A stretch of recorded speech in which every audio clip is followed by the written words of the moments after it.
Throughout the day on Saturday, small groups of people arrived to pay their respects on Clapham Common, near the bandstand, close to the spot where Sarah Everard was last seen. So how did this quiet, dignified spectacle descend into this?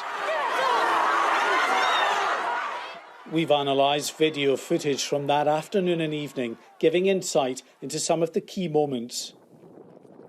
By 4 o'clock, we see the first signs that numbers are swelling here, with around 200 people gathered near the bandstand.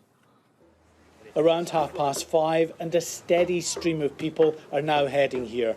It's clear that although the original vigil was cancelled, many are determined to be here. It is a conflict between all of us and the state. 15 minutes later, it's obvious not everyone here is solely focused on just having a vigil. Do not touch them. But although there were people here from different groups, some with different agendas, the bulk of the crowd were clearly here to take part in a vigil for Sarah. By 6 o'clock, the crowd had grown to more than 500. In response, the police presence is also slowly increasing, as a minute's silence is held in memory of Sarah Everard. At this point, a key moment, as a local councillor can be heard urging people to begin leaving. So thank you for coming this evening. We do all need to disperse, obviously peacefully and everything else, but thank you all very much for joining us. In an aerial image, we've highlighted small pockets of police officers, mainly on the edges of the crowd. Scotland Yard say it's at this point they were trying to persuade people to leave. Almost half an hour later, with no discernible change in the crowd size, a police liaison officer makes a direct appeal to people to leave. Nobody here is socially distant. We're in the middle of a pandemic, and we're asking people to go home. Few here appear to be listening. From 6:30, another potentially pivotal moment as police commanders decide to move more officers up onto the bandstand. The atmosphere has shifted. Things are much more tense. This is no longer a vigil. Too many people in one place. Don't you agree that's dangerous in a pandemic? Within 20 minutes, the bandstand is almost surrounded by officers.